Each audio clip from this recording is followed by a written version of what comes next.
ሰላም ውድ አድማጮቻችን ይህ ያያ ስፖርት ነው። ውድ አድማጮቻችን በዛሬው ፕሮግራማችን ዴቪድ ኦርንስቲን በትናንትናው እንግዲህ አንድ ትልቅ የዝውውር መረጃን ነግሮናል። ያም ሀሳብ የሚያነሳው ሰርመቪል በማንቸስተር ዩናይትድ እንደሚፈለግ ነው። ዩናይትድ እንግዲህ የግራ መስመር ተጫዋችን እንደሚፈልግ ይታወቃል። እንግዲህ በዩናይትድ በክረምቱ የዝውውር መስኮት ቡድኑን ለማጠናከር ሲታሰብ ከሚያስባቸው ተጫዋቾች ውስጥ አንዱና ዋነኛው የሚሆነው የአማካኝ መስመሩ ነው።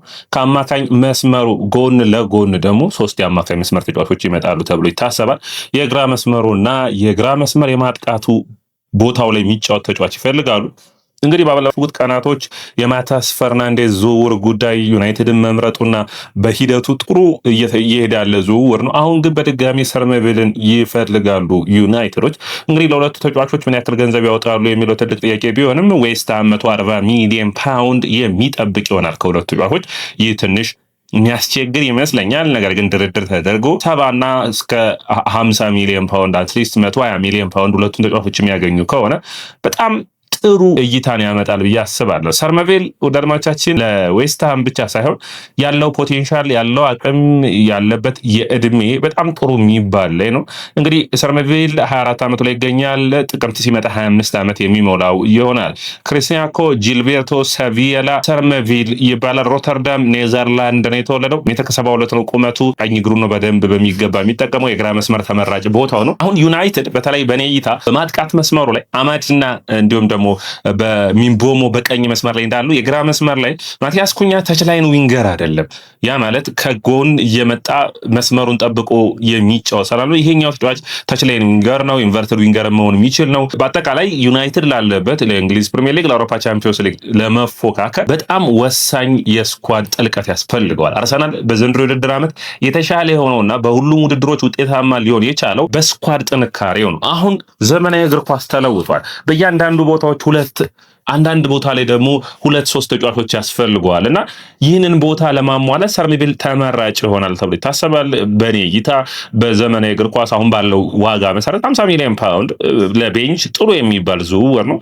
ማዱዌኬን ማየት ያስፈልጋል። ወይም ለምሳሌ በባለፈው የዝውውር መስኮት ብታዩት ኩኛ ራሱ ኦልሞስት 62.5 ሚሊዮን ፓውንድ ነው። ነገር ግን አሁን ይህ የዝውውር መስኮት በጣም ኢንፍሌትድ የሆነ ወይም የተጋነነ ዋጋዎችን ልናይበት የምንችለው ይሆናል ተብሎ ይታሰባል። እንግዲህ ሰርመቪል በፌኖርድ አካዳሚ ነው የወጣው። ከፌኖርድ አካዳሚ ድሩሶቶፍ እንዲሁም ደግሞ ለደንሃንጋ ተጫውቷል። ከ2018 እስከ 2020 31 ጨዋታዎች 5 ጎሎችን ነበር ያስቆጠረው። በሊድስ ዩናይትድ ከ2020 እስከ 2024 ደግሞ 91 ጨዋታዎችን አድርጎ 17 ጎሎችን በሻምፒዮንሺፑ ማስቆጠር ችሎ ነበር። ዌስትሃም በ2024 ከፈረመ ጊዜ አንስቶ በ84 ጨዋታዎች 10 ጎሎችን ማስቆጠር ችሏል። እንግዲህ በሊድስ ደግሞ የቻምፒዮንሺፑ ምርጥ ተጫዋች በመባል በ23-24 ስሙን ማስመዝገብ የቻለ ተጫዋች ነው። ይህ ተጫዋች ታዲያ እንግዲህ ወደ ዌስትሃም የዛሬ 2 ዓመት 35 ሚሊዮን ፓውንድ ነበር ያወጡበት። ኔዘርላንድ ብሔራዊ ቡድን ወክሎ ለኔዘርላንድ ጃፓን ጋር ሲጫወቱ ጎል እንዳስቆጠረ የምታስታውሱት ነው። ከኔዘርላንድ ብሔራዊ ቡድን ጋር ከ17 ዓመት በታች ቡድኑ አሸናፊ ነበር።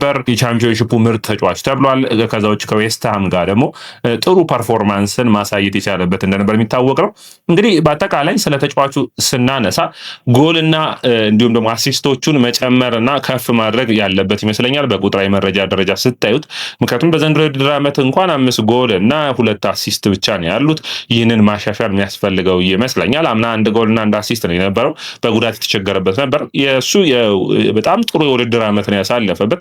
በቻምፒዮንሺፑ በሊድስ ከ2 ዓመታት በፊት 43 ጨዋታዎችን አድርጎ 19 ጎሎችን እና 9 አሲስቶችን ማድረግ የቻለበት በአንድ የውድድር ዓመት 28 የጎል ተሳትፎችን ያደረገበት የውድድር ዓመት ነበር። በሊድስ የመጀመሪያዎቹ ዓመታት ግን ተቸግሮ እንደነበር መረሳት የለበትም። ታዲያ በአጠቃላይ ከ2019 እስከ 2026 በ196 ጨዋታዎች 50 ጎሎች እና 33 አሲስቶችን ማድረግ ችሏል። ይህ ማለት 83 የጎል ተሳትፎችን በ196 ጨዋታዎች ማድረግ ችሏል። ይህ ጥሩ የሚባል ነው በእንግሊዝ ፕሪሚየር ሊግ እና ሻምፒዮንሺፕ ይህንን ቁጥር ማስመዝገቡ።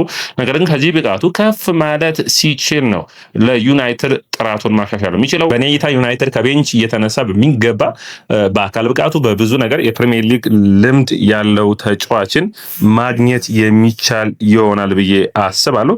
ወደ አድማቻችን እንግዲህ ሌላኛው መረጃችን የሚሆነው። እዚሁ ላይ ሳንወጣ ሰርመቤል ላይ ጥንካሬው ምንድነው፣ ብቃቱ ምንድነው የሚለው እንግዲህ በጣም ወሳኝ ነው የሚሆነው። በፕሪሚየር ሊጉ በጣም ፈጣን እንደሆነ ይታወቃል። ኤክስፕሎሲቭ ፔስ ነው ያለው።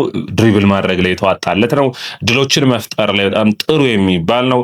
በተለይ ቴኮኖችን ማድረግ በቀኝ በግራ በሁሉም ቦታዎች መጫወት መቻሉ የአካል ብቃቱ ለፕሪሚየር ሊግ በጣም ተመራጭ ያደርገዋል። ለዩናይትድ መልሶ ማጥቃት ሌላኛው ውጤታማ ተጫዋች ያደርገዋል። ዳይሬክት አታኪንግ ኢምፓክት ስላለው ይህ ሁሉ ጥሩ ጥንካሬዎቹ ሲሆኑ እንግዲህ እንደ ችግር የሚነሳው የአየር ላይ ዱዋሎችን ከቁመቱ የተነሳ ትንሽ ጥያቄዎች ይነሱበታል።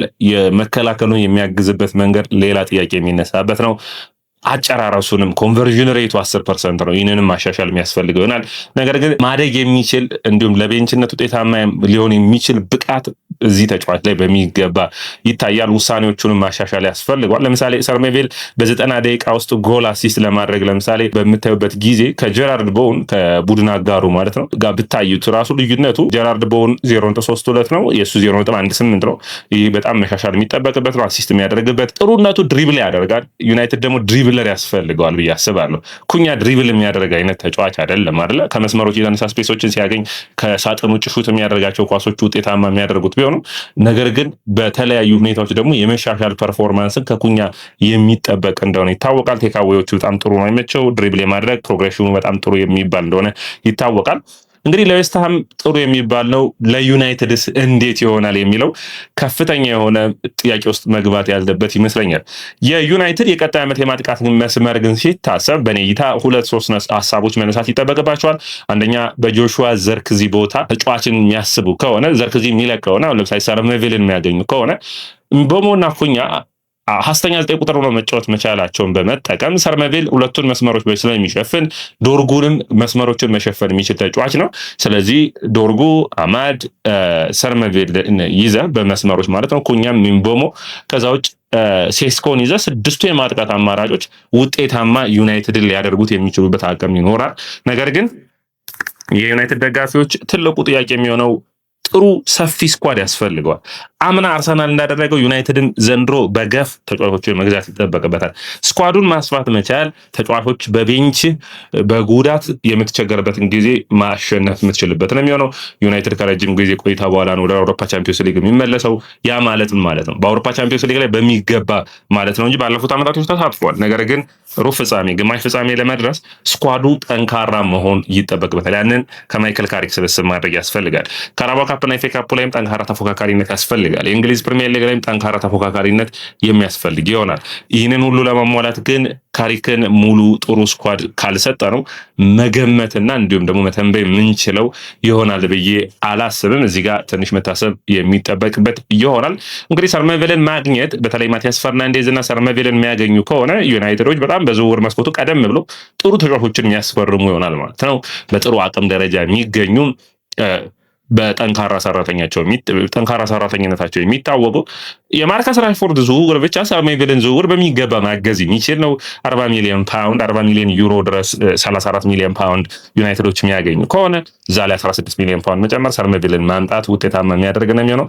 ራሽፎርድን ማቆየት ከዩናይትድ ጋር እንግዲህ አከራካሪ አስቸጋሪ ሁኔታዎች እንዳሉ ወደ አድማቻችን እናንተ የምታውቁት ነው እንጂ በእኔ እይታ ዩናይትድ ለራሽፎርድ አሁንም እድል ቢሰጠው ሩበን አሞሪም ያልፈለጓቸው ነገሮች አሉ። ነገር ግን ራሽፎርድ ባለፉት 1 ዓመት ከ6 ወራት በኔ እይታ አንድ ነገር አሳይቶናል። ይህ ተጫዋች በእያንዳንዱ ሁኔታዎች እንኳን ጠንካራ ሰራተኛ እንደሆነ አሳይቶናል።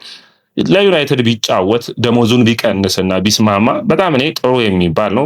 አሁንም በዛ በ325,000 መከፈል የሚችለው ምርጥ ፐርፎርማንሱ ላይ ነው ግን ያለ ብዬ አላስብም። ያ ትንሽ ለዩናይትድ አስቸጋሪ የሚሆንበት ይመስለኛል። ያንን ተከትሎ ነው ዩናይትዶች የሚለቁት። አትሊስት በጊዜያቶቹ በወራዊ ደሞዝ ራሱ ከወደ 1.5 ሚሊዮን ፓውንድ ሴቭ የሚያደርጉ ይሆናል። በአመት ወደ 15 ሚሊዮን ፓውንድ ሴቭ ታደርጋለህ ከራሽፎርድ ደሞዝ።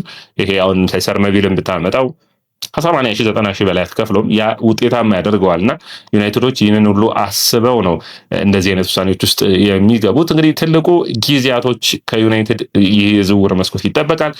ምርጥ የዝውውር መስኮት ለማድረግ ግን 3 የአማካይ መስመር፣ 1 የግራ መስመር ተከላካይ፣ 1 የመሃል ተከላካይ፣ 1 የመስመር ተጫዋችና 1 አጥቂ ማለት የሚገኝ ከሆነ ይሄ ሁሉ ከተሟላ ዩናይትድ በቀጥታ ለእንግሊዝ ፕሪሚየር ሊግ ዋንጫ መፎካከር የሚችል ይሆናል። ነገር ግን እነዚያ የመጡ ተጫዋቾች ሁሉ ደግሞ በአንዴ ደግሞ ቡድኑን ይለውጡታል ማለት ደግሞ አይቻልም። የተገዙ ተጫዋቾች የመለማመጃ ጊዜ እንደሚያስፈልጋቸው ደግሞ መረሳት የለበትም። ሰላም ወደ አድማጮቻችን፣ የያ ስፖርት ነው። የያ ስፖርት ላይክ፣ ሼር፣ ኮሜንት፣ ሰብስክራይብ ማድረጋችሁን አትርሱ።